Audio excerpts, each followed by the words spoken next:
Hello, everybody. Hello, and welcome to the ZoomZoomers on the 20th of July 2020.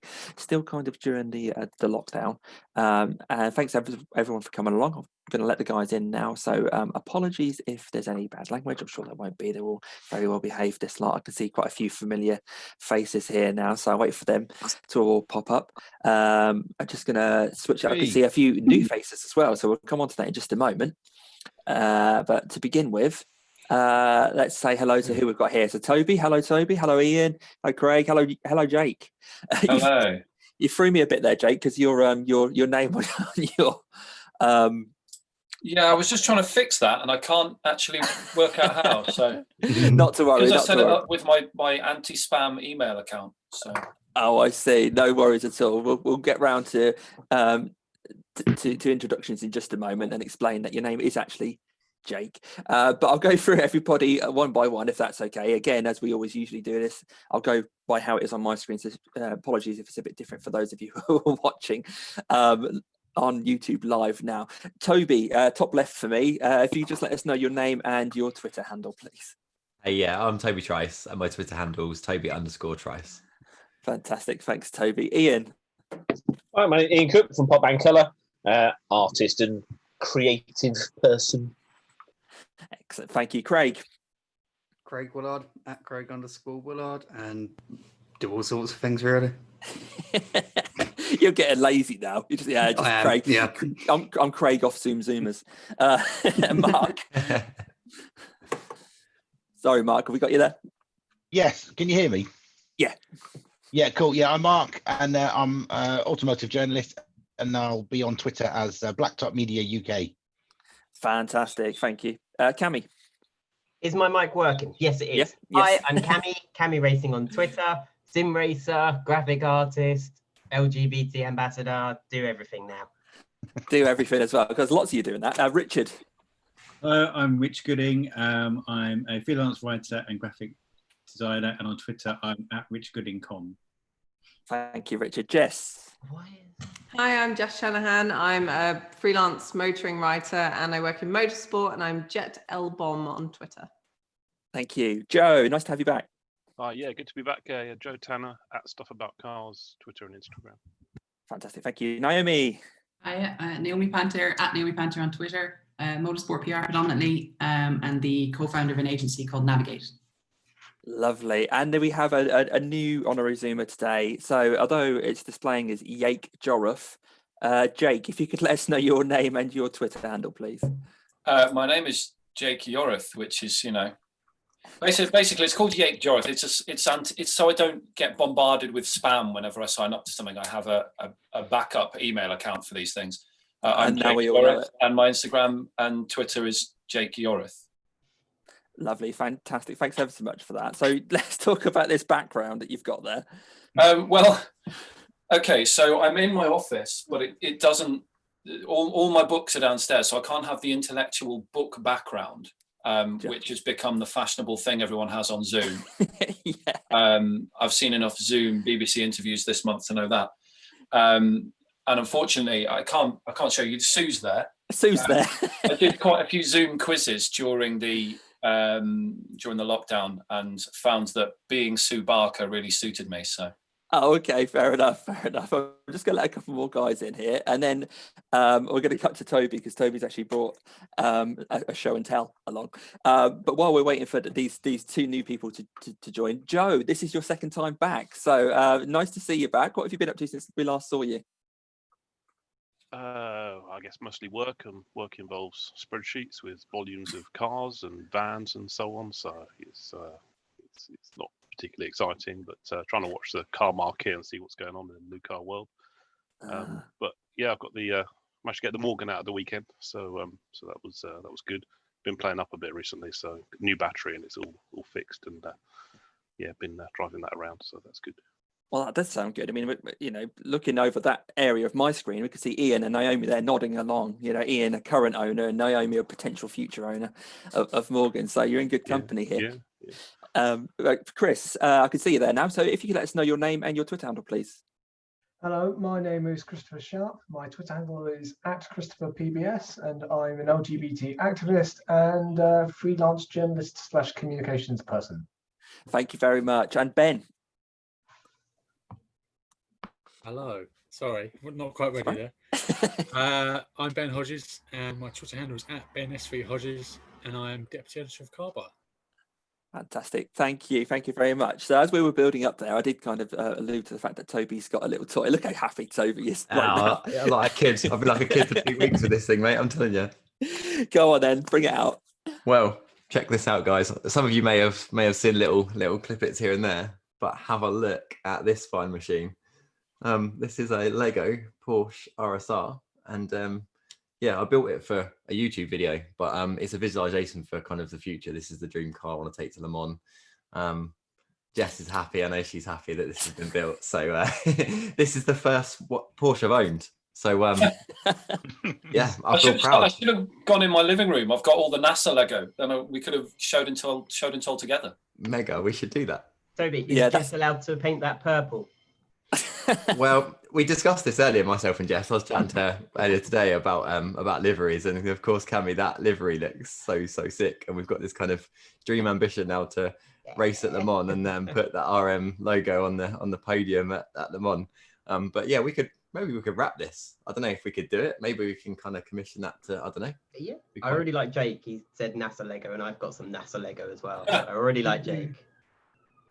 Big Saturn V.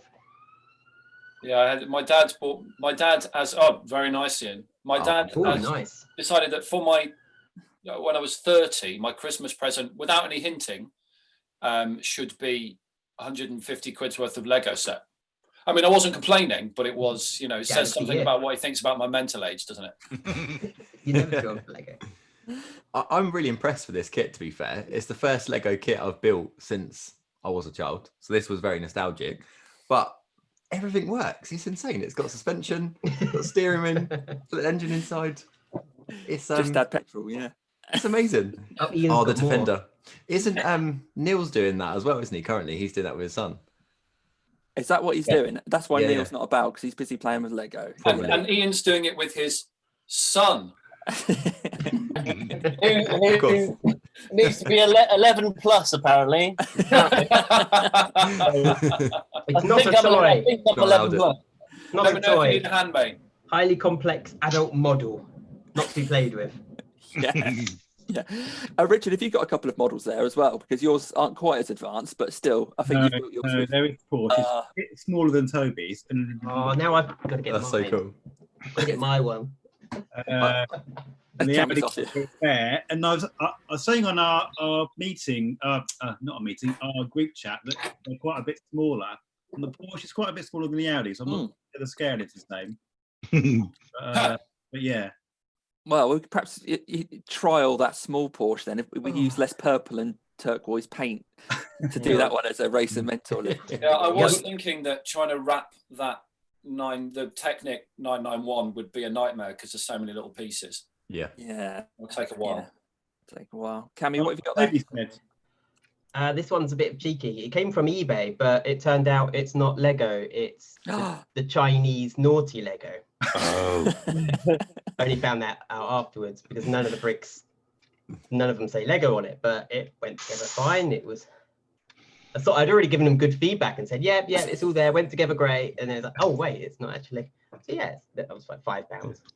Oh, fantastic. If any of you guys haven't seen Toby's video yet, it's great. The reason it's great is when you just sort everything out at the beginning. I love that. And like, rather than, just pour it all out on the table, you then come up with about 50 different little ramekins or something like that for each individual. The little dessert dishes that we could just fill with Lego. It was great. Yeah. I mean, we don't use them for anything else, do we? Everyone's got 500 little goo dishes. Other brands available. Of course. Yeah. It's so different from an Ian video where it's just chaos, but Ian still knows where every pen is and where every little device is, and it's quite different. I was still searching for pieces. I've got loads of ramekins though of just like random pots. It's like, yeah. There we are. Excellent. Well, thanks for that, Toby. Thanks for bringing that in. You're welcome. We've got a guest coming halfway through, which I know we're all excited about. Someone who's watched quite a few of the ZoomZoomers, and it's about time we got him on. But before we do that, because it would have been a bit like last minute to drop him in on the theme of the week, let's all have a chat about the theme of the week. So hopefully a lot of you, if not all of you, have managed to have a think about this. And it was quite an open one here, and hopefully will show that the good thing about cars is not necessarily the car itself, but what goes on with them, the adventures you have and that kind of thing. So hopefully we'll actually keep it clean. But if I'm going to go to Richard Gooding, because I know you've had, the chance to test a lot of cars, good and bad. Have you had a chance to think about the best experience you've had in a rubbish car? Yeah, but it's almost the rubbish experience of a good car. Ah, okay. Was probably Alan, who's not here tonight, we were both at a driving day for Great Escapes, it's now Great Driving Days, where you go and sample a load of classic cars for the day. I think we did 4 or 5 in that one day on a set route, and the last car we had was an AK-427, which is a replica of a AC Cobra, and it was the worst car of the day by a long stretch, because I'm not very tall. I'm 5'6", 5'7", and I could only just reach the pedals. And it wouldn't start. The handbrake wouldn't come off. And there's a guy I was with who I met on the day who he filmed it, and it's all on YouTube, all in 3 parts. And the last part is me trying to faff about with this Cobra, which you would think would be. I mean, it was a really nice car, but in Kidderminster traffic in the rush hour, it was shocking. Yeah, I can imagine. Yeah, what was it? Was it a V8 one or a V12, or what was? Yeah, V8 one. Yeah, it was yeah, a V8. Yeah. I've heard some stories. So it didn't start, did you say, or you? It didn't start. The handbrake or the brakes were stuck. And to be fair to Niall, who I was with, Niall of Take to the Road, who filmed it. He put it all up there. So then there's me going, "Oh, this won't start. What's wrong with it? What's wrong with it?" And it was just bizarre.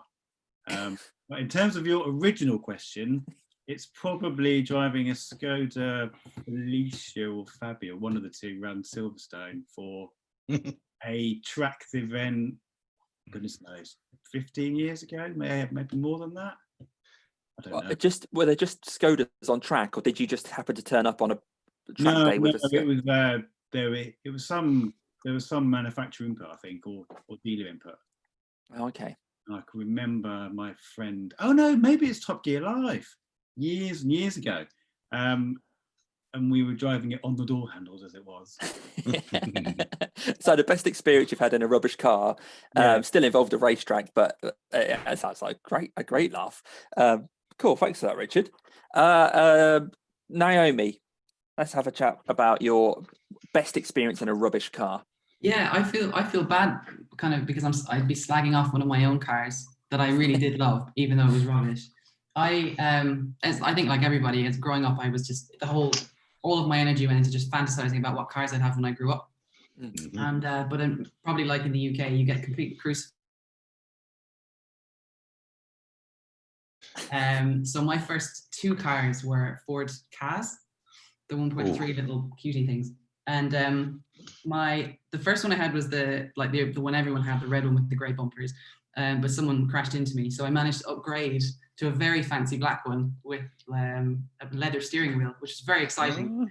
But the thing I've been thinking about, and it's still the thing I enjoy most actually about cars now, isn't really performance. It's the feeling of being able to take a car anywhere.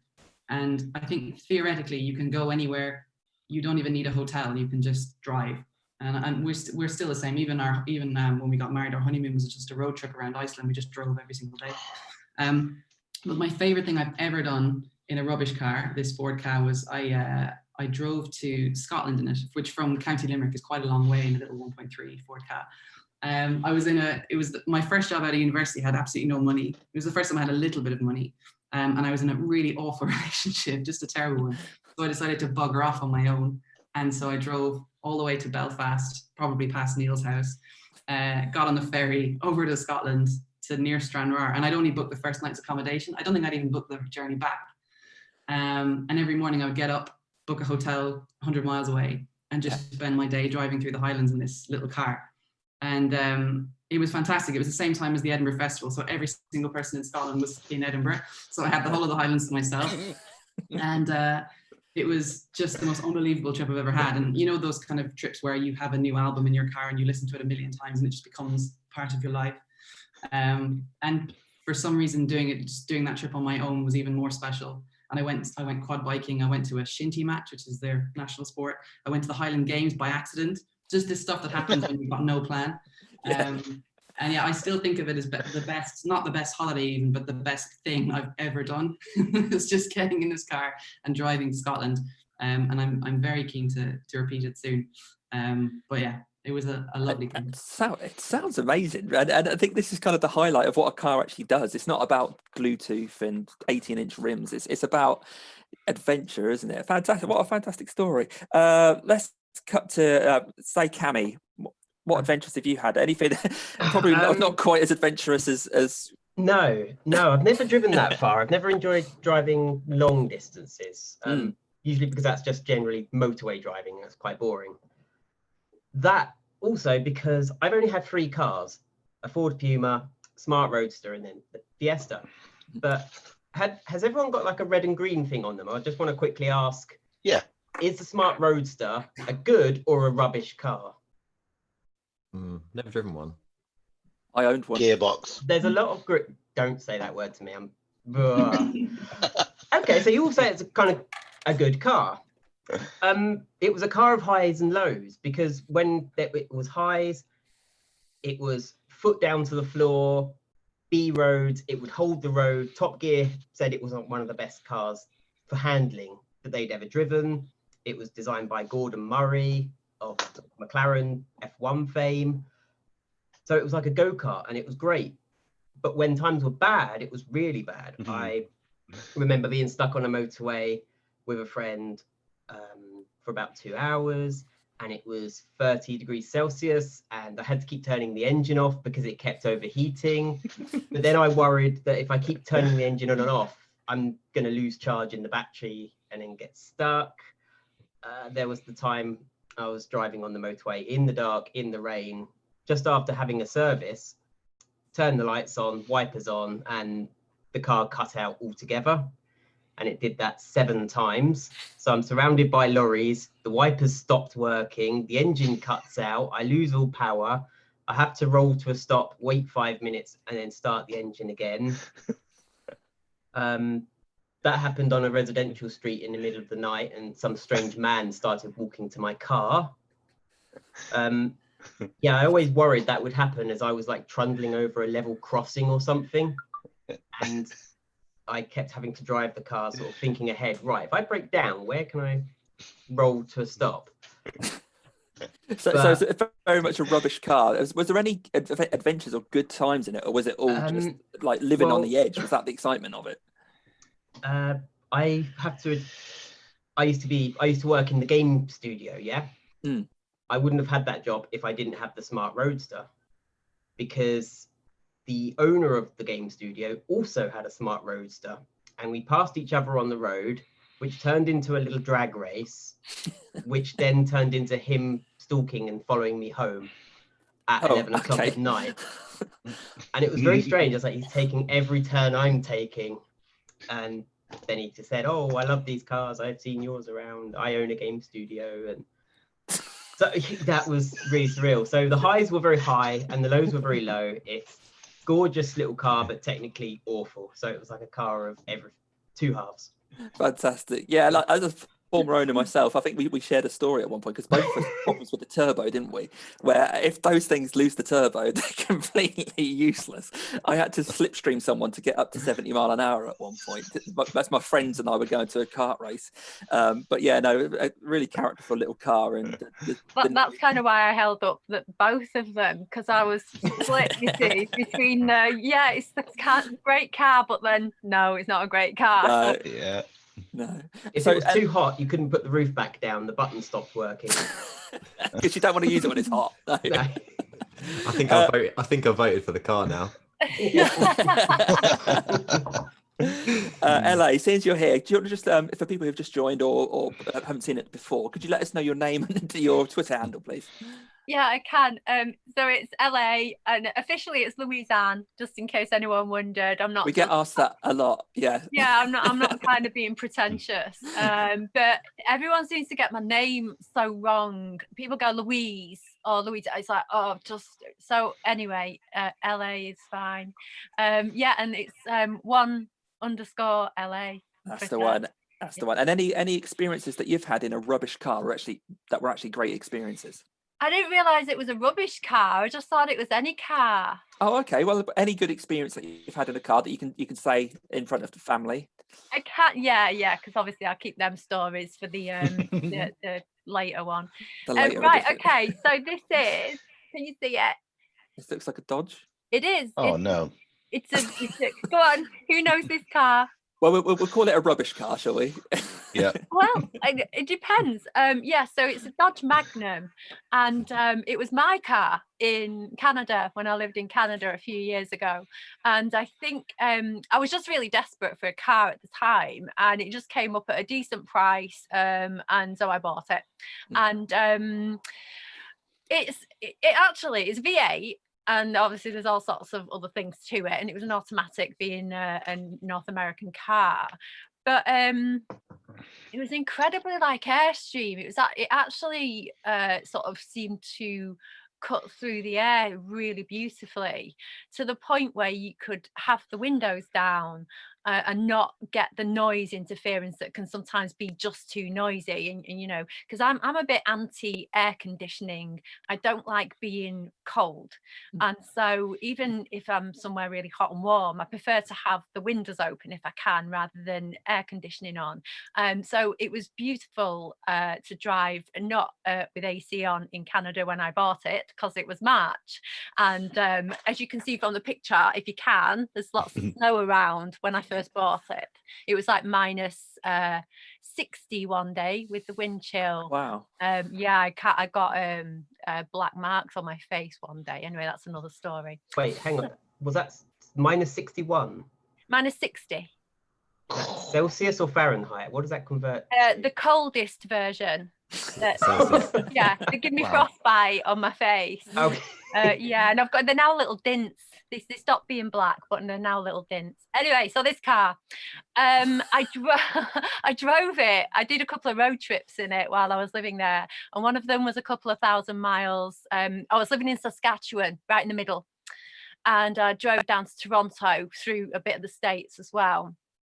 So one of the nights I camped in it at a campsite, and I bought this sort of air mattress from Walmart and put it down one side of the car, because it's a wagon, you know, it's an estate, and took my duvet and my pillows and sort of this fabric for the windows at night. And then I packed the other side of the car with my food and drinks and luggage. And it was only a small road trip regarding the camping, because I stayed in hotels the other nights. But just before I came home from Canada, I did a massive road trip in it, and I went around. It was about 23 states in the US, and I'd already been through some of them, because I road trip quite a lot in America. So I started off through the Dakotas and Colorado and the Grand Canyon. I'd never been there before, and I camped every single night all the way down to the west coast of the States. And then I did spend 2 nights in a hotel in New Orleans, and then with my cousin's house a bit further on. But about, how many weeks did I spend? 3.5. So I did maybe about 2.5 weeks on campsites in it. Yeah. And do you know what? It's just talking, you know, about the very beginning there with Naomi when I came in. It's the experience. You know, I was on my own. I'd had a long year, and I'd spent a very busy year as a manager, as a housekeeping manager, helping running a hotel housekeeping department. And I just wanted to feel the wind in my hair, you know, and have my windows down. And the people I met on the way, the experiences I had in these campsites. Like one night, I arrived at one really late in New Mexico, and as I was on my way to the sort of shower rooms, there's nobody around. It was pitch black. It was about midnight, and there was this ginormous tarantula it was on the door to the bathroom. And so I kind of carefully opened the door, got inside, had my shower and everything. And then I thought, oh, when I come out of this, where's that going to be? What if it's above my head or something? You're like pushing the door bit by bit, and then you run out as fast as you can. But it had gone. So as I'm walking back to the car, I was thinking, do you know, that's not going to be on its own, is it? It lives here, and probably so do a few thousand others. And I'd left my windows open when I'd gone to the bathroom. So nothing happened. I didn't find a tarantula in the car. But I was like, I don't want to get back in the car. And I had my torch and I'm trying to flick up my duvet, trying to check if any had got in. And I didn't sleep a wink the entire night, not only because I was scared of tarantulas then at that point, thinking one might have got in, or two, or three. I'm breaking up. But I couldn't have my windows open for the night. And I have to tell you, it's probably about 120 degrees in the car at that point, because I was in New Mexico and it was August or September. Anyway, that's my Dodge Magnum. So that was your great experience in a rubbish car, was being terrorised by tarantulas whilst being in an oven. Okay, thanks ever so much for that. Ben, let's go to you. I'm sure yours is quite different from LA's. Yeah. So I once did the North Coast 500 in a Mazda 6 with a diesel engine. I've got one. Which actually, it's a really good car. It was a brand new car. It was a press car, and it had heated seats, which is what you need if you're going to attempt the North Coast 500 2 days or 3 days before the Beast from the East landed in 2018 or 2017. 2018.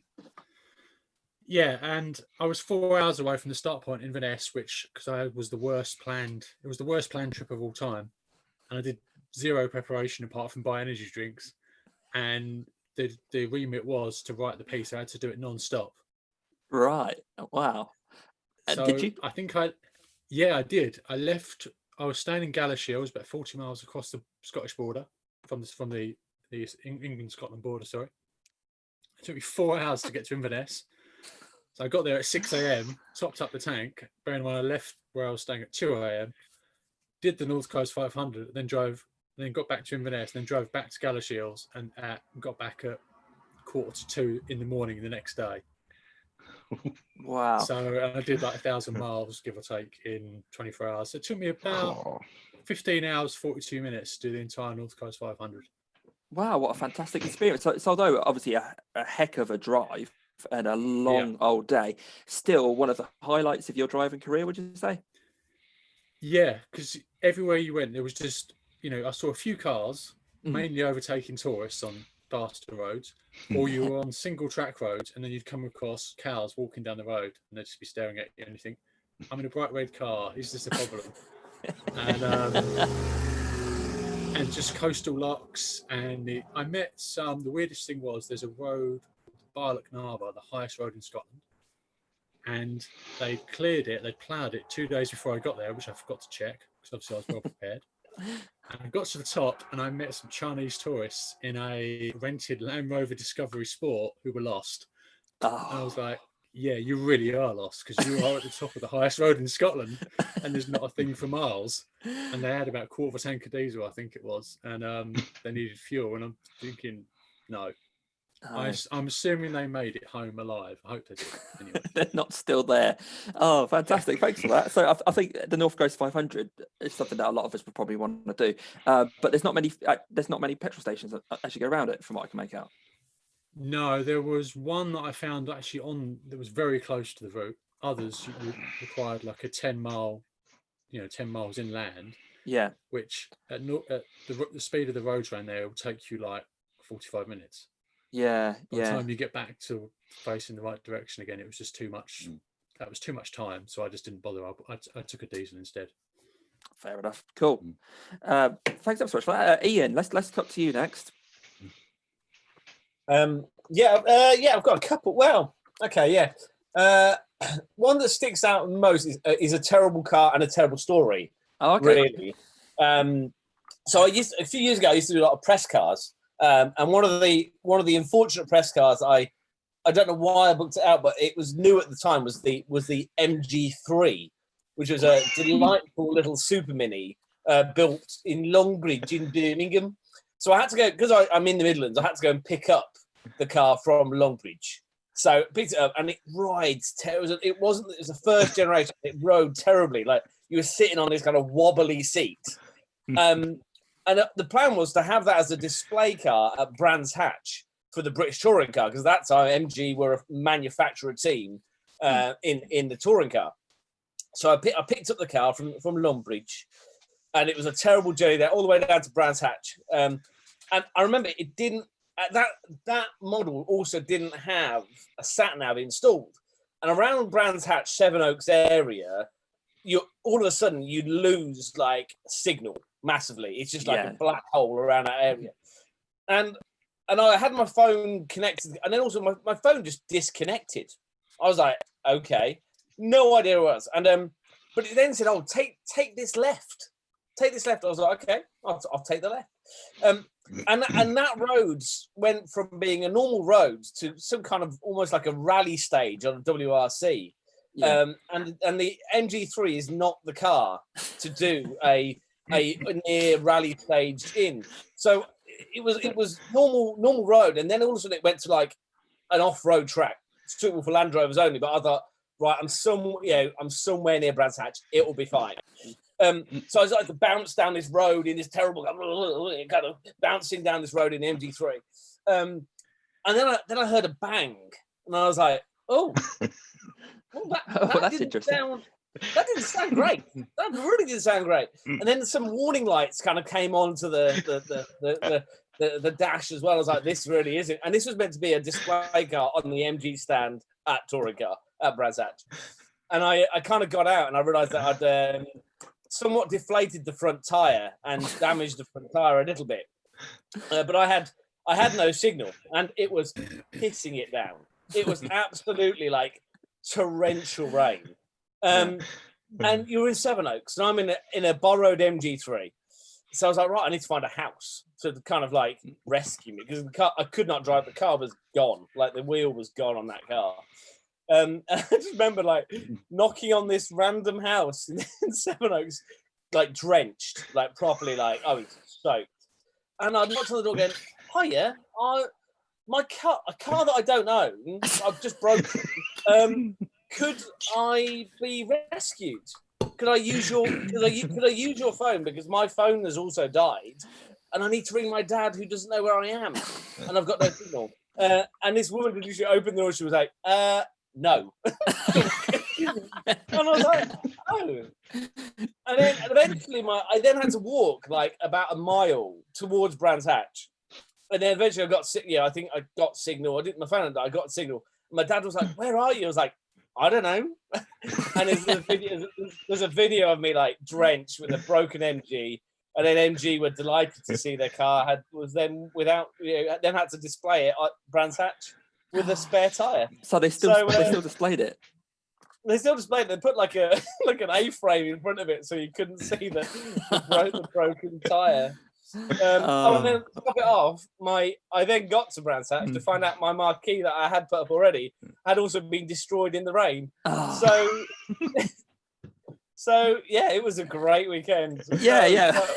A memorable one, that's for sure. Yeah. Okay, we'll do one more before I let the guest in. So we'll just skip now to Joe, if that's okay. Joe, if you could just let us know if you've had any, if you've had a chance to think about it, have had any great experiences in rubbish cars.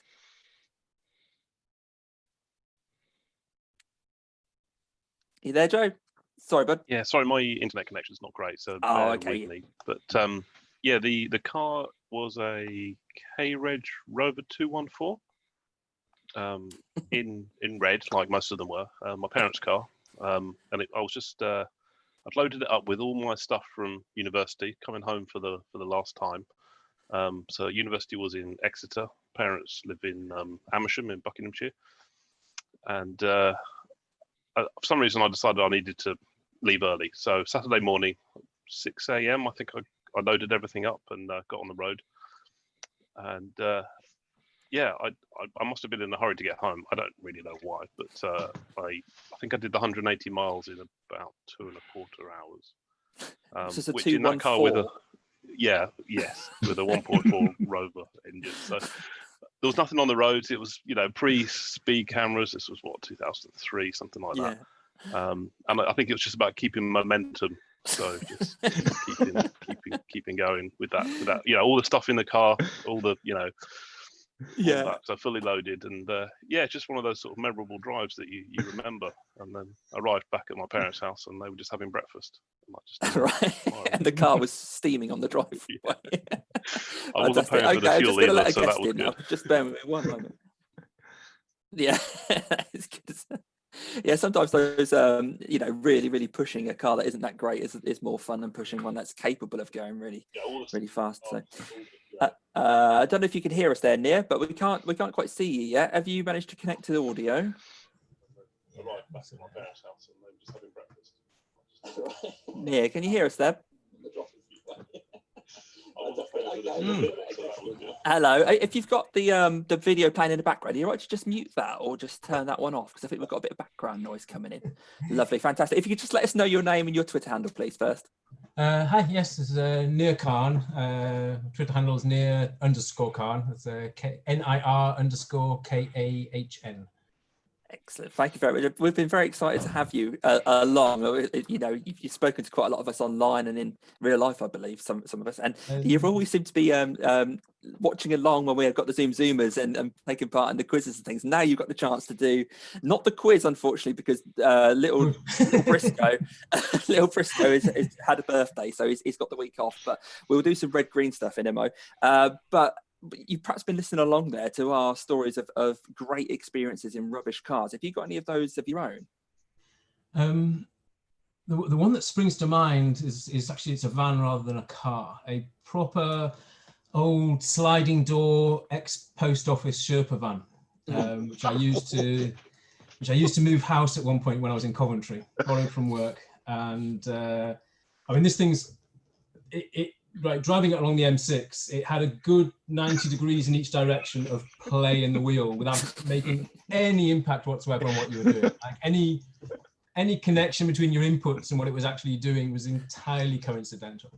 And I do remember driving down the M6 with the doors open on this thing, and actually just giggling to myself, because it was like in one of those old movies with the green screen in the background. And you can do this with the wheel and nothing's actually happening. Only I was actually doing that with the wheel and nothing was actually happening. And what made it the experience was actually the following day. I was driving from Birmingham to Coventry, and that was all fine. It was all fun and jokes, and moved house, and then driving it back, there was rain. A lot of rain, and it was very wet, and I managed to get the back end out on one of those Coventry roundabouts, and this thing had like 4 turns lock to lock, and I say with all of this play, and the back starts going. I wasn't going particularly fast. You didn't need to be going particularly fast, but the back end started going, and I was like, there's just no way in hell I'm catching this. And it's like 1, 2, 3, 4.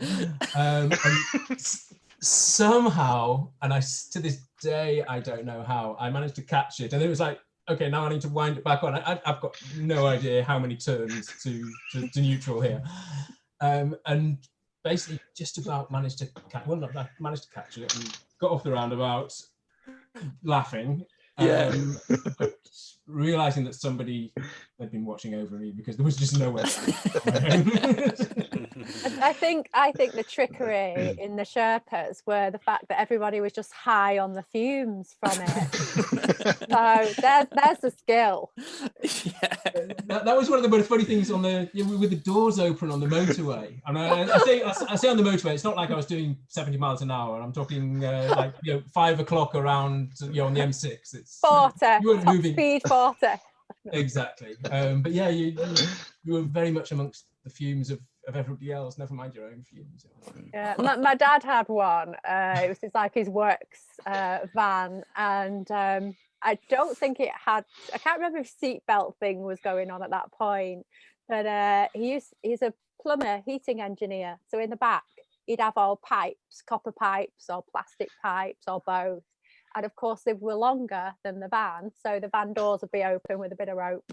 And then the fumes would be pouring in. And me and my poor sister would be sliding because these, you know, all the pipes, you know, going from one side to the other. And we'd just be rolling along with them, you know, as two little girls in the back of the van getting high on diesel fumes. It was never a good time.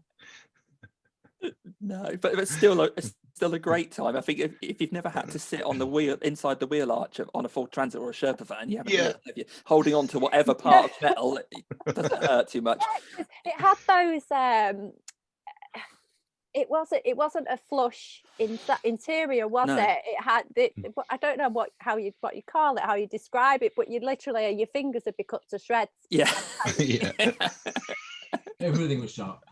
Everything was sharp. Fantastic. Well, from one design, we'll talk a bit more about, or we'll start to talk a bit about design, if that's okay, Near, in just a moment. But we'll switch from one designer to another. So, Jake, I know you've been sat there patiently, bless you. If we could just ask, interestingly, I said to Jake earlier about the theme of the week and said, have you got any idea of any kind of experiences you've had in rubbish cars? And his answer was, I've had loads of rubbish cars, not a problem.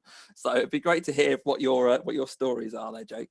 I haven't had loads of rubbish cars necessarily. Oh, right. Right. So I considering I've worked in motor racing for more than 10 years now. I actually only passed my test in February this year.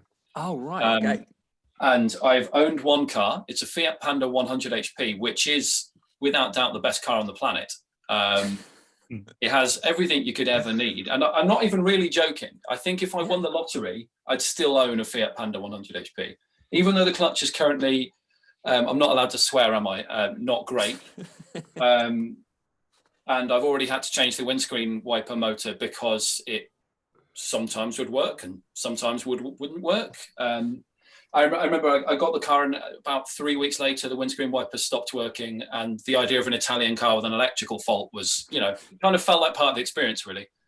And every journey in this car is a real event. I bought it because it's got fat little tires and, a 1.4 engine that goes to 7,500 revs. And it's been on the cover of Evo twice. It really is like as good as the legends say it is. And yeah, I was up in the Wye Valley a couple of days ago and driving around Tintern. There's some incredible roads around there and had a lot of fun.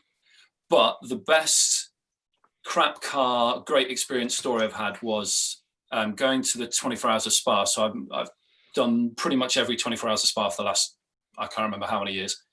And one year I was going with my old mate, Dan Bathy. He's a photographer. If you're looking for a good photographer, he's your man. Basically, we drove from my parents' house, my mum's house in Rugby, which is right in the centre of the UK, all the way to Spa in his, generously I would describe it as knackered Mini, original Mini. It was dark green, except the inside of one door, which was red. And it was just, I'm a very tall, I'm 6'4", and a Mini is probably about 6'4" long. Plus you've got to fit an engine in it, plus me, plus Dan, plus all, we were both photographers at the time. He's still a photographer. A lot of photography gear, a lot of other gear. That car had a stressful journey. My knees had a stressful journey. And when we got, firstly, driving through Belgium, nothing gets as many looks as a Mini. Like, there aren't that many left on the road generally, but particularly not in Britain, there aren't that many on the road. We could have driven in a Pagani Zonda and people would have looked at the car less, I think. But we got to where we were staying in the Ardennes, which is famously home of inclement weather, lots of fog, lots of mist. And we were driving up this hill and it starts to get very misty. And I think we were thinking, well, it didn't look that misty before. It was very misty all of a sudden. This weather's really coming fast. And we come to a stop and the car just fills with steam. Everything is steam. And it turned out that it wasn't misty at all. It was just an old Mini, which had emptied all of its fluids on the road to this horrifically bad Airbnb where the woman had left a cake for us, which had one bite out of it and was a bit moldy. Fantastic. But good times still. Good times, even though. Yeah, just about. Yeah. Yeah, just about. Okay, cool. Mark, let's skip to you now. Yeah, nothing so grand, unfortunately. But for me, it was it was on 2 wheels. So I passed my bike test, as we all do when we pass them, on something fairly small and lightweight. Got myself a little GSXR 400, which again is quite small and it's a nice bike to start on. It was fun. And then a customer of mine said, we go to Assen every year to watch the MotoGP. You're welcome to come with us. So I thought, what could go wrong? But GSXR 400, really 120 mile an hour flat out, and these boys were quite quick. So I thought, I'm going to struggle to get across Europe on it. My wife worked at a bike dealership at the time, and they got in a GSXR 750 in part exchange. It had my name written all over it. So never mind that I've only got a few months experience of riding a bike. What I need is something really stupid and fast. So I bought it just for the trip, really. Rode it home. Well, I kept it in Paula's, my wife's nan's garage around the corner. That's not a euphemism. And so I rode it home. First time I'd ridden it, and then the next time I got on it was to ride it to Assen in Holland. And it was, everyone's got one of those mates that's just an absolute liability. That was me. From the minute I got on it at 4:30 in the morning, I pushed it gently out the garage because it's quite heavy. It's bigger than I'm used to. And it had a race can on. It was very loud. So pushed it just down the road so I didn't wake anyone up. Started the thing up. So, it's quite heavy. Oh, here it goes. Over it went on its side in the road. As I tried to stop it, I snapped. The throttle was wide open. And it was an absolute disaster. All the people we were with, every now and again, they'd stop and they'd be like, look, mate, are you all right? You perhaps want to calm down a little bit. And I nearly killed everyone, including myself. It was a nightmare, but it was wicked. Like everyone said. Yeah, it's just the journey, isn't it? And it's kind of the freedom and all the rest of it. And also, maybe that wouldn't have been such an exciting trip if you'd have been on a proper superbike and just been able to cruise along with everyone else. Having that kind of problem to overcome was quite good. So just take a swing. I'll cut to Toby next then. So Toby, what's your best memory of a rubbish car? It's a couple, to be fair. One goes right back to my sort of teenage days. It wasn't my car; it was a friend of mine. He had a Fiat. Is it a Cinquecento or however you pronounce the term? I can't even pronounce it. Yeah, Cinquecento. That's the one. Just off the in-betweeners, and it was at the time that the in-betweeners was coming out, and he owned one for a few £100, and this thing was awful. It was rotten. The rear suspension was like smashed to pieces. And me and 3 other friends, him included, driving. Bearing in mind they're all rugby players, we used to cram in this thing and just go to like random places, and it used to be hilarious. Any road bump would just annihilate the rear shock, poor thing. But the car was so light, and we used to stitch him up quite a lot. So we was at college, and during our free periods when he was studying something that we wasn't, us guys would go out to the car park and literally pick the thing up in the rear axle and just drag it somewhere. And we left it in really, really obscure places and never told him. And we'd finish college, we'd jump in our own cars, and you'd see him wandering around the local area looking for his car. And it was quite funny. But there was other times where we literally boxed the thing in, where we might have stayed at college. He needed to rush off home to something. And we'd literally dragged it in a tighter space that it was impossible to get out, and you couldn't even put it in there. So it was fun. It was a good it was a good time, a good memories. But probably the best time I've had in a really bad car kind of resonates with Naomi. Really, I rented a Fiat 500 non-bar, so a little 1.2 in Italy. Me and Katie did a road trip from north to south of the west coast of Italy. And it was amazing. We went through all these country roads, mountains. We avoided every motorway we could possibly do. But the racer inside me kind of wanted to make sure that every mountain road I got to, I could drive it as hard and fast as I can through all these hairpins, which I boiled the brakes several times. When I collected the car, this Italian woman in her mixed English sort of said to me, "Do you want to take out the additional insurance?" And I was like, "Nah, that's fine. I'll be okay." Never knew what Italy would be like, and they're absolutely mental out there. I'm quite happy to race a car, but out there they're bonkers. They've got screw looses. But we left on this trip, and I think we done, I can't remember now, it was nearly 900 odd miles on this little 1.2, loaded up with 2 weeks worth of luggage. and we didn't see a single motorway. And those poor brakes, I remember dropping it back at the airport when the brake discs were warped. There was nothing left on the pads, and it just sort of went, thank you very much. But what a trip. Some of the views we've seen are, I mean, I took my camera as a photographer at the time. I had an analog camera, the one I showed way back in one of the early episodes, and just shot loads of old school analog film on the trip. And I've on my blog, I've got that journey on there, and it still is, we talk about it all the time now, but yeah, the little car, it was we called her Gloria in the end because she was glorious in her own way. And when we left her, she was even more glorious. She was great. Oh, brilliant.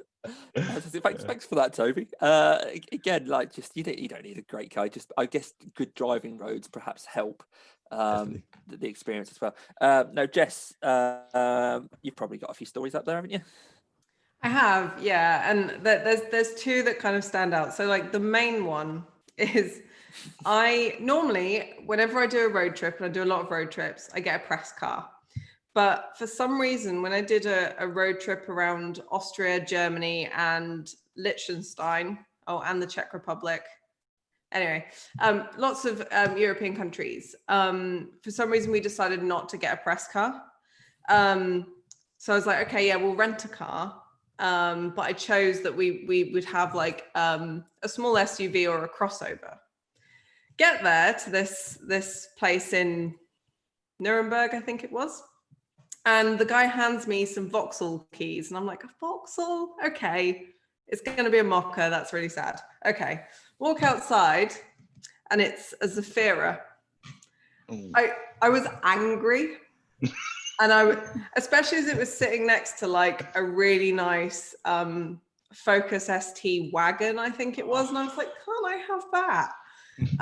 No, like actual little crossovers or little SUVs to be seen. So I was like, I'm going to have to drive a Zafira, which is, I'm sure it does a great job if you need a family car, but that's exactly the opposite thing of what I wanted. I wanted something at least interesting so my Instagram stories could be up to their normal level. So we drove this Zafira, and I was angry for a good like 3 days, and then just ambivalent for the rest. But we did, the whole point of the trip was to do the Großglockner High Alpine Road, which is in Austria and goes down to kind of up and over and down into a lovely little town. And we got to the barrier, and it was maybe late afternoon in like July, maybe early evening. And the guy was like, oh, I don't know if we can let you up because there's bad weather. I'm like, it's July. What's going on? When should I have come? Yeah. Yeah. So he was like, right, don't stop on the way up. On the way. I'm like, it's like one of the high, it was like 3,200 meters at the top. I'm like, I want to stop and see the view. It was raining a bit, but we got, okay views as we went up. But then the fog just descended, and we're like, this is terrifying. Like a proper bendy, had 2 lanes, but it was a proper kind of bendy hairpin kind of situation up this mountain. Go through a tunnel to basically get to the other side, and it's gorgeous sunshine. And like there's still some kind of cloud hanging down, but you kind of come out the other side and you realize it's actually been snowy on the road the whole time. That's how bad the visibility was. So never one to follow rules, apparently. We stop and have a snowball fight at the top of this mountain. And it might have even been August, my only ever August snowball fight. And then we drove down into this gorgeous little, it's like a ski village, but it was in the summer. That was amazing. The whole road trip was full of like really great little snippets of things like that. But the absolute highlight happened on this road. So when we drove back, the weather was much nicer. It wasn't sunny, but it was nicer. So we got to see the views. We got to stop and take photos. And as we're coming back down the other side to go on to, I think it was Vienna, we can hear these bells, like proper bells go. And we're like, what's happening? As we come around a corner, there's just like a ton of cows on the road. all wearing like floral headdresses and these big like cowbells. Like, what on earth? And we literally had to just drive in convoy with a load of cows. Yeah. And apparently it's this incredible, like, if no one has died during like the summer season, at the end of summer, they bring the cows down in like a parade, and all the cows and their handlers are all wearing flowers and ringing bells. But the people like moving the cows have a lot more confidence in these cows than we do. So we're like this far away from a cow, like going really, really slowly on the wrong side of the road, maybe that way around. And they're like, yeah, come past. I'm like, but there's a cow right there. What am I supposed to do? But it was just incredible, just like this noise of like cowbells and, you know, seeing a cow like right there as you're driving past it was so lovely. So the car was terrible, but there were cows. So could you suggest to them maybe they could just get a board that says 365 days since last death, and then they don't have to drag these cows everywhere? Yeah, well, maybe that's the cow equivalent of that. That's how you say that in cow. I don't know. Yeah, that would be than like literally taking them from the top of the mountain down to the bottom. But I want to just give a quick honourable mention to the time that I took my Fiat Punto from the UK to Sweden in one go, which took 19 hours, to drive 2 cats to my friend who had moved to Sweden to fly them out there. Oh, well done, you. See, when you said you picked up Vauxhall keys, I thought it was going to be, oh, Vauxhall, and then they'd present you with like a Monaro. I thought it was going to be a happy, like, oh, but no, it was generally like a really sad point in my life. Thanks for that, James. Thanks for that, Jess. So, Chris, I've got you. You've got you on my list. If you've got a story, I'd love to hear it, and then after that, we'll go on to some quick fire questions. If that's I mean, I've got 2 stories, but they're at the same event, and I'll do them as quickly as I can. So, you know, okay. The first one is kind of like a really embarrassing story in a great car. Right. Okay. So the car itself is a bright red Toyota Supra, and the venue is Festival Speed 2019. And I was working at Force in the staff welfare. I was like, basically all the staff were coming at 5 o'clock in the morning, which meant I got there at like 4:30 in the morning, and they drop off all their bags, and I would look after them in a shipping container for 13 hours, just sit there with a deck chair in front of a big shipping container. Then somehow I end up being this guy from Toyota tweeting about it, sort of saying, does anyone want to drive the Toyota Supra? And so I go, well, technically I am working here, just not as a journo. And so I sort of say yes. And then and then he says, of course you can drive it. And I then have to ask my very tough, strict Geordie boss if I can have a 2-hour lunch break to go and drive a sports car. And to my delight, he's like, yeah, it's fine, lad, just one rule. And I was like, oh, what's going to happen? And he's like, no, just take pictures because we want to see you after.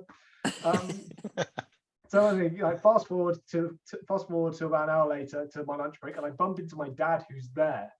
And I convinced the Toyota guys to let me drive my dad up the hill in this bright red Supra.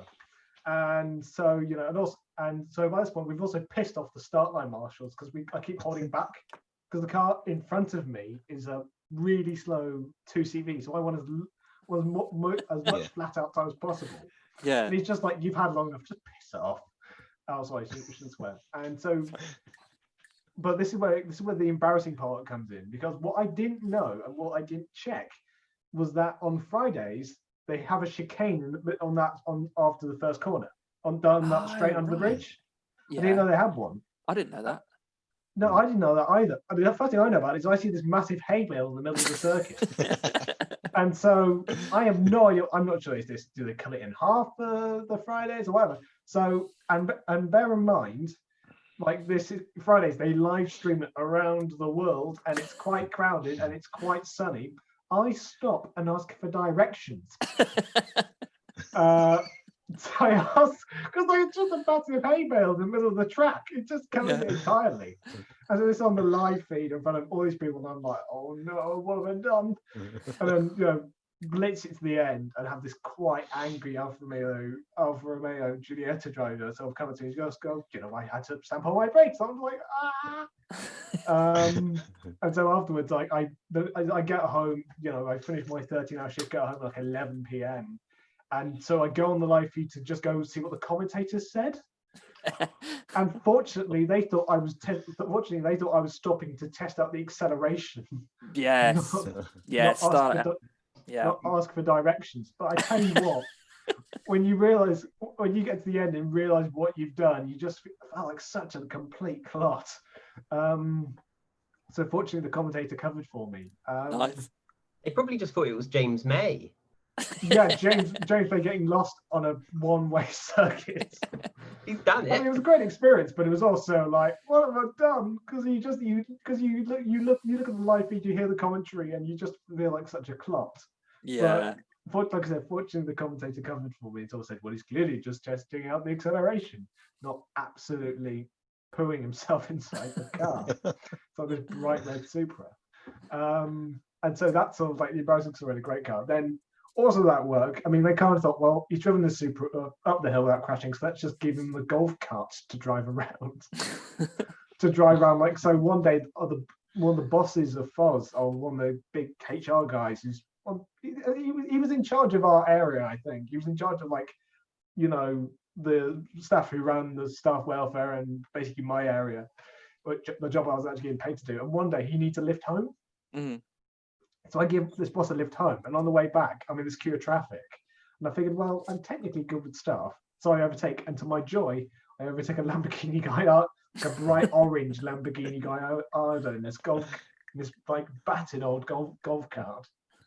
And I was just like, okay, yes, I've kind of embarrassed myself in front of a few thousand people on the Falls Hill. But at least I can say I've outgunned this guy, and he's like a 300 grand Lamborghini guy owner who's, oh, look at me, I'm so great, look at me. I'm just like me sort of driving past him, maybe going, hello. Oh, brilliant. Thanks ever so much, Chris. Thanks for that. And now you've got the duty this week of having the of setting the red-green questions. So if Yeah, people don't know what this is all about, this is a kind of a quick fire round. So hopefully people around us have got something red, something. I don't know, Naomi's there, she can't wait to get in on the act. And we hold something up red if we disagree or say no, and green for agree or say yes. This would have been one of those times it'd be great to know what was going on before I came on, wouldn't it? I'm sorry, Jake. Mate, if in doubt, just improvise. I've used a deck chair or a potted plant, which isn't mine, in the past. So you can use anything. If it's easier, Jake, you can just give us a thumb up or thumb down on this occasion. Or, well, I'd like to use my phone, but it just disappears into Matt Dawson's face. I mean, this is the trick. Do. My green screen behind me is actually blue because I've got green stuff to hold up. But if it's easier to have red or just the thumbs up, that's fine. He's determined to find something. Yeah, there we go. Apologies in advance if the wording's a bit rubbish. I've had to rewrite a few of them because I realised I wrote them wrong. One of them is also is also a question because I know Ray's not here, so I've thrown in an actual question. Okay. In tribute to Ray's birthday. Can I just ask what I do with mine? Because it's red in a green bottle. The more you drink it, the more green. The bottle of it's green. Was that a question? What? I've got my mouth full, sorry. We'll move on from that, Chris. Come on. Let's not say anything. Yes. Apologies, it's only just gone past the watershed. Anyway, are we all ready? Yeah. Yes. Okay, but so question number one, there's 12 of them. The Peugeot 205 T16 is superior to the Audi Quattro S1. Oh, that's an interesting mix. I think the Audi Quattro gets it. Yeah, the Quattro gets it. Shame. Bless him. I should have done the. Never mind. But I'm not. I mean, it was close. Would you rather fight one horse-sized duck or 100 duck-sized horses? What colour's what? What colour's what? So one horse-sized duck is green. One horse-sized duck. I can't figure this one out. Hold on. One horse-sized duck or 100 duck-sized horses, and green is one horse-sized duck. Oh, red. Okay. Rich, you're a brave man. Naomi.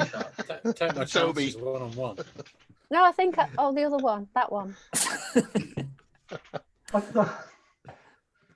right. Rear-wheel drive is preferable to front-wheel drive when it comes to rallying. So would you rather rally a rear-wheel drive car or a front-wheel drive car? Is this tarmac or gravel? I'm going to assume you're at Linden Hill all day, so mix. All day long. That's good. Got some rear drive fans here. That's fantastic. DC, why have you got blue? Me? Yeah, you're holding some blue up. No, it's actually green. It's a pen for a green pen. That's the blue one. If you're interested. See, it looks green now. No, it doesn't. They're blue. It looks lighter blue. All right, tell you what. I'm a professional graphic designer, and that's blue. Thank you very much. There, Yeah. That's green. What's the Panter car? Yeah, the hex code. Right there, I've got that for green. Sorry, I'm sorry, LA. I've let you down. It's okay. I forgive you. And all the colourblind people watching are just confused.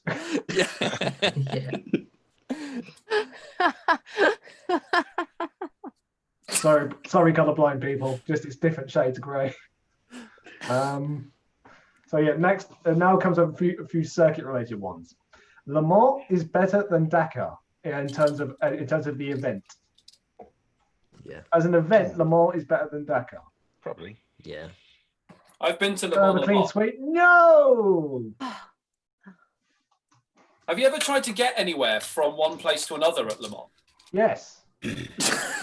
Everywhere you want to go at Le Mans, there are 1,500 people, half of whom are extremely pissed up Brits. The other half are really angry French people. Yeah, it's not fun, particularly like 2 o'clock in the morning when most of the English people are either in their tents throwing up or in the stands throwing up. Yeah, but at least at 2 a.m. there's no traffic, so you can get everywhere relatively easily.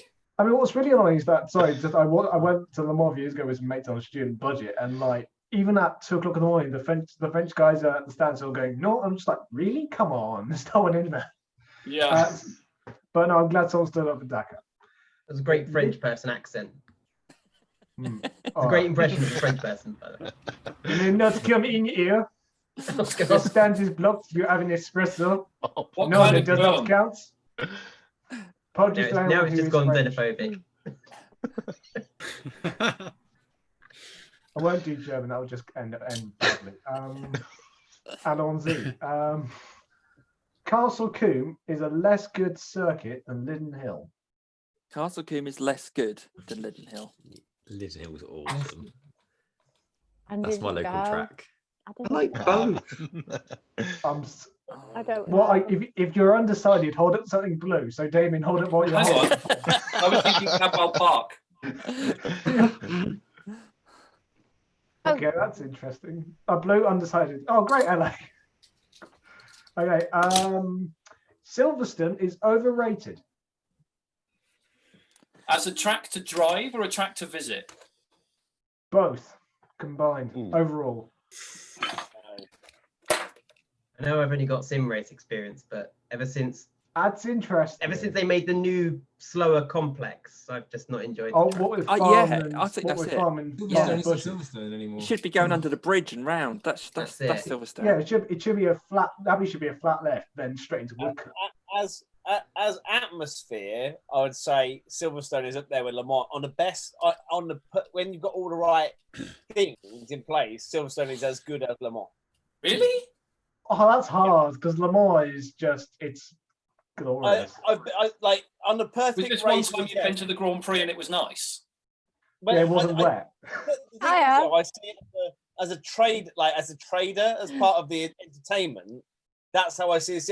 I can't see Silverstone as a track. I see it as part of the entertainment of the track, and I think it's as good as Le Mans. So I've been there working and spectating so many times in my life, and I remember the first time they opened the wing. I was media at the first ever time we used the wing, and I remember walking in and going, "Wow, the wing looks amazing!" And then going inside, and the press office had no windows. None of the wiring worked in any of the pit garages, and it was still Silverstone. And we were like, yeah, okay, maybe not much has actually changed that much. It is still the world's most grey place. No, go to Milton Keynes, and that's the world's most great place. I have stayed at Milton Keynes and worked a weekend at Silverstone. Imagine how grey I was when I left. I mean, I live in Northampton, just up the road from Silverstone. That's the greyest place. Let's have a competition. Let's have a grey off. 50 Shades. Gonna hold up something grey. Semi-finals. It's Reading versus Slough. No, wait, hang on. I lived in Canada at -60. That's white. I mean, that's still got more personality than Milton Keynes, a place which has no centre. No. It's in the plains, and it's that flat that when you go out for a walk, you can see yourself coming back. and you know when you're a kid and your mum says, "Don't go too far. Don't go. I want to see you. However far you go, I want to see you." So as a kid in Saskatchewan, you're about 20 miles away because your mum can still see you. Oh man. Sorry, should I carry on? Yes. Knock Hill is underrated. Sorry? I've not been. Yeah, it is underrated. What? I think. This is the. I think it Isn't gets it really highly rated? I think it gets good credit, a lot of credit, doesn't it? Yeah. It gets the right amount of credit. Fair enough. I think it's a cracking circuit. I feel like it'd be great to see like a bigger series go there, like apart from BTCC, like see what British GT would get up to. Well, the reason British GT don't go there is because it's easier for almost all the teams to get to Spa than it is to get to Knock Hill. Yeah. Because Knock Hill. just the roads up in Scotland just aren't that great. If it all goes wrong, do you go into the tree backwards or forwards? Which way is which? Which is which, yeah. Did you go into the tree with the back of the car or the front of the car? If you have to go in one way, it's all gone wrong. But which is green, which is red? Oh, sorry. Backwards is green, forwards is red. Backwards is green. Sorry, I know that was a bit of a random question. Again, Paul explain. I mean, I'm worried about the circuit that doesn't have barriers between me and the tree, but maybe on real life roads. I was inspired by a Top Gear episode on that one. See, normally when I play Dirt Rally, I end up going in sideways. So that's blue then. That's the worst way. I think we need a blue thing as well. No, that's cheating. That's too easy. You've got to commit. You've got to do Toby and get in there before you've even thought about it. Yeah. Far in. Buying someone a car before they pass their test is a bad idea. That is a bad idea. Because I'm inspired by someone who's done that on my road. And I'm like, why? Come on. What if they fail and it takes them 2 years? I resent the people who get bought a really fancy car before they've even started driving. And I knew someone who got bought a 206 GTI and the insurance for their first year was £3,000. Like, why would you buy that for a 17-year-old? I mean, in fairness, because I only passed in February, the insurance for my Panda, which is 1.4 litres, is still 1,200 quid, and the car was 2.5 grand. Wow. 1,200. Wow, all the boy races in Pandas. It's basically the Panda doesn't come off, even though it's a sporty Panda, it's all done on engine side. So it was the same for a 1.1 diesel Ford KA, which is why I got the Panda. I thought, and of course, it depends on where you live, right? So. If you got a friend that's got a good postcode, then just use their address. I mean, my postcode is all right. It's pretty decent, but it's just what it is. It is what it is. I used to shave off about 150, 200 pounds by putting my parents' address in Devon, so rather than Manchester. So it was. I'm glad I didn't crash. It was a good time. The night I passed my test, I was actually 7 up in one of those. So after a rancho. After 15 lessons with really maybe 18 hours behind the wheel, I was with 7 friends in one of these driving around Manchester, realizing actually how crazy the system was that it let you do that. I think I saw you. Yeah, I'm definitely. Chris, next question. Sorry. Regular digestives beat jammy Dodgers. Oh no. What? Chocolate would have swayed it. The regular digestives than I thought there would be. Although if I can give somebody a shout out on related to the topic, I don't know if you've seen someone on Twitter in the motorsport circles, John T's Corner. Oh yeah, I used to be Yeah, on it. John Yeah. C was Yeah, Mark he- was, yeah. He recommended chocolate digestives in custard, and I've not looked back. It was wonderful. So thank you very much, John C. Chocolate digestives, there's no argument. True. That's true. Yeah, Chris, if you'd said chocolate. Yeah, okay, what's the argument then? Milk chocolate digestives or dark chocolate digestives? chocolate. No, that's just Dark what came chocolate. first, chicken or the egg? No, sorry, I just LA's gate taken over Chris's show. I gate Fair crashed. I can mute LA if I need to. It's a coup. It's a good that I wish we'd done one at Le Mans. So only 2 more to go in this Odyssey. So here is the tributes to Ray question. He's not dead, I hope. He's just, not here. It's just his birthday. Poor lad. He's not coming back next week. We can still hope he's not dead. Yeah, that's the collective. I think we're quite happy to say collectively hope he's okay. we hope he's okay. Yeah. I don't know who this person is. He's not on a sugar come down, is he? It's a guy. It's a young lad who helps out by writing a quiz for us, and it was his 10th birthday a couple of days ago. So we hope he's not dead. 10. And Chris hopes he's not dead. Okay. Was the first Grand Prix held in Pau or Le Mans? Green for Pau, red for Le Mans. What's Poe? No idea. Oh well, Craig's gone. I've got Craig. So. I've got Craig. I had a pause then. Yeah. Craig, you better be right. I hope I am. People are going against Craig. This is bold. I'm not going against Craig. Oh, that's really interesting. So, okay, right. So it was actually red Le Mans. People often I'm think quite of- sure it was. Your first motor race. Yeah, I knew, first I Grand knew Prix. that. I So knew a race that. to be officially titled a Grand Prix. So people quite often think it was Poe, but really Poe it's in the wording of the prize.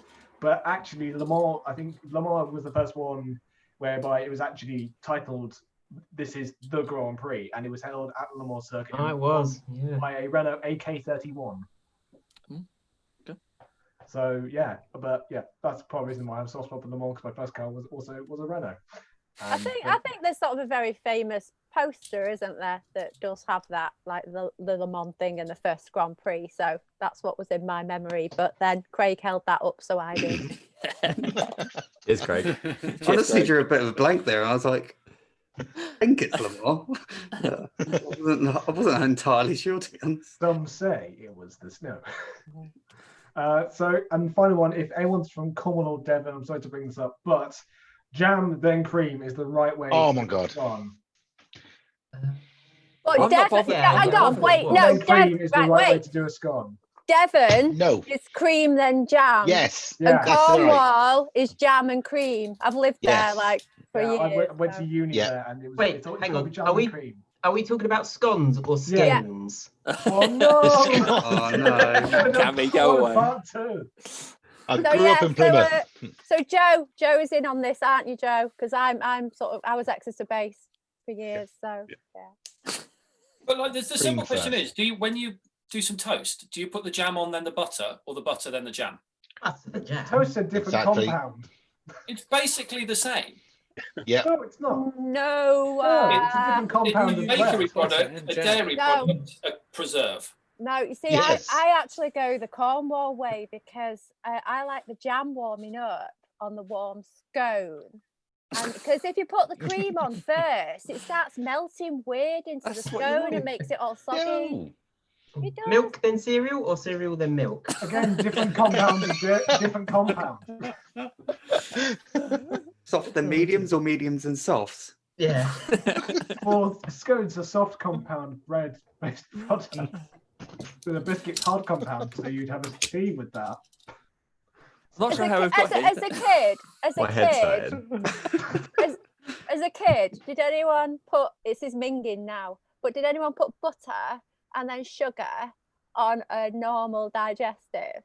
On a digestive. Not on No. a digestive, we- but on just white bread. What? Wow.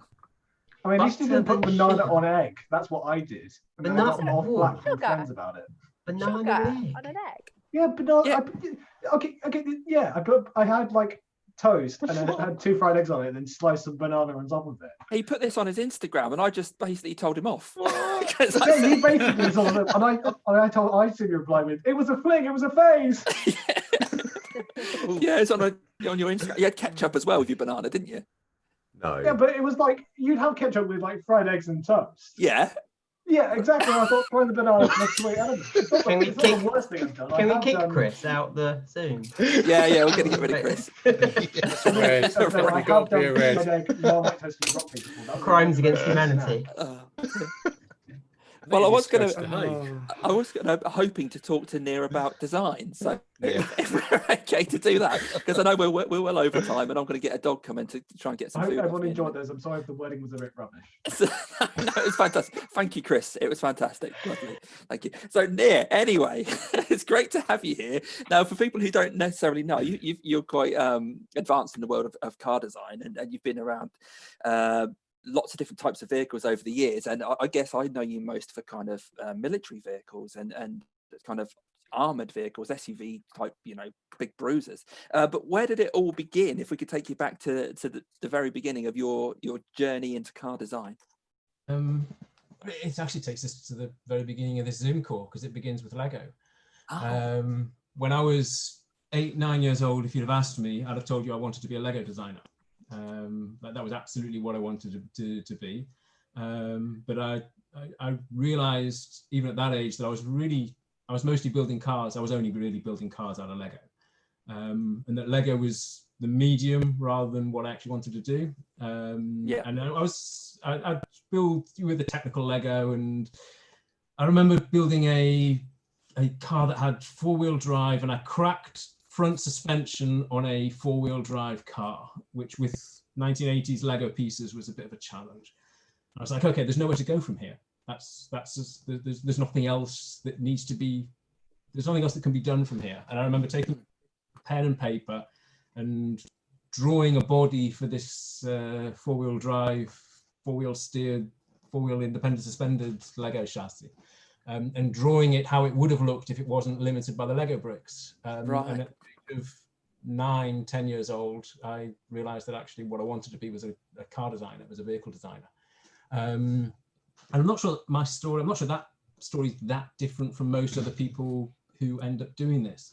Because the thing is, you then spend the next few years thinking you're the only one in the world, because you're the kid who's drawing cars in the corner of the maths book. It's a huge cliche, but yeah, you're the kid drawing cars in the corner of the maths book. And I worked hard to get into Coventry University to do transport design in Coventry.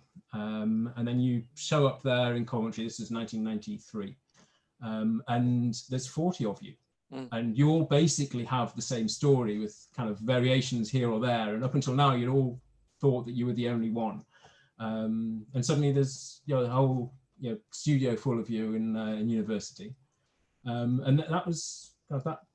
In a nutshell, that's the story of how the kid who wants to be a Lego designer and starts drawing cars and ends up at university studying it. And then comes the really hard part, where you realise that that's not where it ends. That's the beginning, because it's hard to get onto that course, and you've worked really, really bloody hard, and you're there, and you're one of the 40, and then you suddenly realise that everybody else is way, way, way better than you are. And the fact that you're there in Coventry is no guarantee that you're actually going to end up doing anything with this. And I was it was a pretty good year. I could name drop a good few names of well-known people. Miles Nürnberg, who's now the design director at Aston Martin, and quite a few others. And together with that, I was actually born in Israel and grew up mostly in Manchester. Partly, I was a young child in Sunderland, grew up in Manchester and then Coventry. And it was while I was at uni that I realized that I actually wanted to move back to Israel with this degree in car design, in transport design to be specific, and realized I had to reconcile two things. Like, since the age of 9 or 10 years old, I'd wanted to design vehicles, but I also wanted to move to a country that has no vehicle industry of any description. and started working on the kind of started looking at what I could possibly be doing here where I am now. So I did projects in buses because they assembled buses here, and off-road stuff. I realized that that was one of the things that was very big here was off-roading.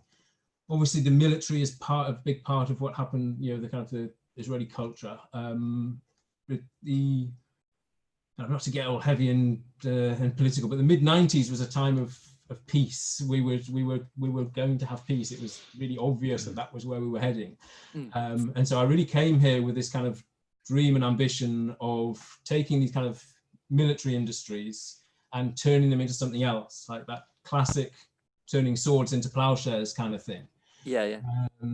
And so my final project at Coventry was a hyper efficient, hybrid, lightweight, hyper saloon. I designed it ostensibly for Seat, but really the subtext was taking these kind of, you know, aerospace industries and building a new green car using these aerospace industries. That was my final project in Coventry. And then I moved to Israel and started looking to see what I could do. And I did a bit of freelance work, again, little electric shopping cars and that kind of thing. I did one of the very first kind of the kind of little things that I don't even know what you call them in Britain. The things that old people use to drive to Aston. Mobility scooter. Yeah, mobility. Yeah, the thing that Americans call rascals, isn't it? Exactly. So Americans call them rascals. I did one of those for an Israeli company, did a bit of high-tech work and that kind of stuff. And then I found this company, Plasan, and then, well, I found them, they found me, who was doing armoured vehicles, mostly for the foreign market, not actually for the Israeli market, using composite materials. A company called Plasan Composite Materials. At the time, it was Plasan Composite Materials. Now it's just Plasan. And I got there when it was still a relatively young, but a very small company, and was brought in really. I'm not even really sure what I was brought in for, to be honest. I often say that the CEO of the company, who set up the company in 1985 and is still the CEO, is very much kind of a visionary kind of guy. And if I bring it back to Lego, when you're playing with Lego, you have a rough idea of what it is you want to build. You want to build an aeroplane, and you'll start pulling pieces out of the box that the kind of pieces you might need for building an aeroplane. So you bring out the wings and the wheels and stuff like that. And you're not entirely sure of what exactly you're going to do with those pieces, but those are the pieces that you want. And I think the kind of Plasan kind of treated me a little bit like that. It was like, this is a piece that we want. Yeah. We're not quite sure what we're going to do with it. It was a really small company at the time that wasn't really doing vehicles even. Yeah. And I don't even really know how to cut the long story short. No, it sounds fantastic. So you've grown up with Plasan then, and kind of gone from strength to strength. That was 20 years ago already, nearly 20 years. Wow, incredible! I remember, just like to, not to drag it off that topic, but I remember reading one of your blogs or something once where you were talking about car design, and it really caught my attention because in that I think you said something along the lines of people prefer the look of fake carbon fiber that weave over the actual stuff, and it kind of it's something that kind of chimed about design and what we're kind of trained is good design and desirable rather than actually what is pleasing, and that kind of really got me thinking about design and what people desire, what they yearn to have in their cars. So that was really interesting. And then to see the designs that you were doing for, I said, the military stuff, and how you could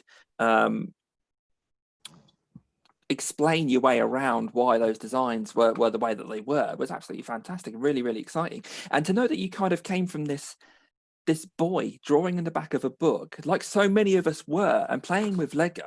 It's fantastic to see that you've not only made a career of it, but I think you're, looking around the room here, like incredibly well respected in that field as well. And it's just quite an inspirational story there. And talking about Lego, I'm just going to put a question to you. Maybe we'll do it as a red-green question in a moment. Given the choice, if we had to get rid of Technic Lego or normal Lego, which one would you get rid of?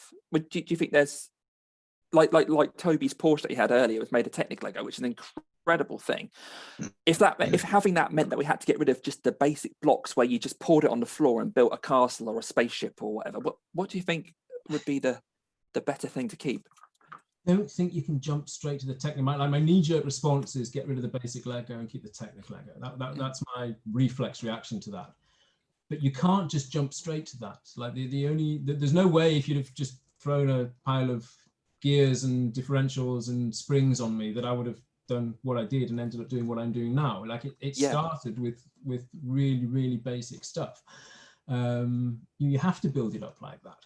And so I really don't think you can throw one of them away. It's very easy for me now as a grown-up to say, oh, throw away the space Lego and the city Lego, just give me the technical stuff. Because, as I say, I wouldn't be able to do what I'm doing now if I'd have gone straight into that. Are they two completely different things then, really?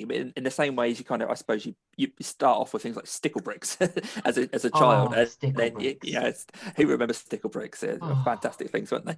And then, obviously, you get into Lego, and then Meccano and things like that come along, and you start to get more and more advanced. But I think there's still always a soft spot, not for stickle bricks, but for Lego itself, for those very basic shapes that you can then produce what you want with. But that maybe means it's a very different toy or different thing from Lego Technic, isn't it? Yeah, I mean, the beauty of Lego is I've got a massive soft spot for Lego. I genuinely feel that I owe my career to Lego. I would definitely not be doing what I'm doing now if I hadn't had all that Lego when I was a kid. And the technical stuff gave me a lot of basic engineering knowledge that I still use today. Yeah. But the more I think about it, it's the other stuff that gave that creative push. Say having just a pile of bricks and turning it into something else, having getting the tractor and turning it into a dragster, and that's what it's all about. It's about having something in front of you and seeing the other thing it can be. I think that's on its own, that's more important than your understanding of how gearing works and double wishbone suspension and the stuff that I learned from the technical Lego. What is it that Toby had? What had they? Oh, you missed that. Have you still to hand? Yeah. You still got it there. It's a wonderful kit. Oh my gosh. Yeah, it's a proper cool bit of kit. Wow. I don't know if you There's a video, it, LA. That if you find Toby's YouTube channel, how heavy is that? It's reasonable, to be fair. It's quite a reasonable weight. Is it like sort of like a laptop sort of weight, or a little bit lighter than a laptop? Can any of you guys guess the track? I don't know if you're going to. I can't see it. Wait, I can't see it. Can you see it? Can you guess the track? I see a squiggle. I think I got it. That's Laguna Seca.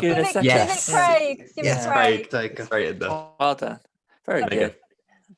Yeah, I think there's room for everything there. Craig, actually, sorry to kind of cut it short. I'm very aware of the time right now, but we'll probably have to start wrapping up. So before we do that, Craig, have you got a kind of fact for the week for this week? Yeah, thankfully it's quite a short one. I do believe that today marks 35 years since Keke Rosberg set the first 160-mile-an-hour average qualifying lap at the 1985 British Grand Prix at Silverstone, the old Silverstone that turned left at Abbey and went under the bridge, and then straight into Woodcote. Record that stood for quite a while, actually. Not until 2003 by Juan Pablo Montoya was that broken. And then it was broken again a couple of years ago by Kimi Räikkönen. And that stands today at 163.7 miles an hour. So it hasn't improved that much over the past 35 years, really. No, they've had to put a few extra corners in there to slow the guys down a bit. But it would be very interesting to see what a contemporary Grand Prix car could do around that circuit, the old Rosberg style one. Nia, what's on your T-shirt there? Richard just sent a message there. It's a Y10 Turbo. This is a Matteo Licata T-shirt, Yeah. a Roads to Life T-shirt, which I think he did this one especially for me. I'm pretty sure I'm the only person who bought this one. Because I had, when I was a student, I had one of the cars I had was a Lancia Y10 Turbo. Can I ask Craig who he thinks is going to win the British Grand Prix next week for Formula 1 and for Formula 2? Formula 2 can be pretty much anyone. It's been so random this year so far. Depend on who gets it right on the day, really. With Formula 1, it's probably going to be Hamilton. I mean, the Mercedes is just too quick. Too quick? That's all right. What do you think, LA? Is there a chance of a British victory in the Formula 2 then, as well as the Formula 1? There's got to be a couple of the guys on the grid there. Yeah, definitely. As long as the car works, I think there's a real determination in Dan Ticktum, who is obviously has had a couple of little touches into Formula 2 before, but this is his official rookie season. So I actually think he's got a real fire in his belly, and it was a shame his car sort of packed up, at weekend. And of course, you've got Callum, who seems to be very measured and very cool, a bit Jensen Buttonish. I don't know if anyone feels that same way. I've beaten Callum Island on iRacing. Callum Island, I've beaten him. So if you want my then autograph. Cammie, you take the drive and you win the British Grand Prix. Yeah. If you want my autograph, yeah. Yeah, but I'm a massive. I did this as my wild card before everything kicked off, and I did pick Schwartzman as my wild card, and I'm absolutely blown away by this young man at this moment in time. This is when Lewis first came into Formula 1, and and obviously Alonso was supposed to be the big thing, and Lewis was like, whoa. Schwartzman is doing the same in Formula 2. It's absolutely mind-blowing what this young man's doing. So maybe him for the win. Who knows? Keep an eye. Ian, sorry, you were about to jump in. Sorry. Callum drove my Morgan round the Coventry Ring Road on the Motorfest, and he drove it pretty well. If not a little. That is possibly the most boring.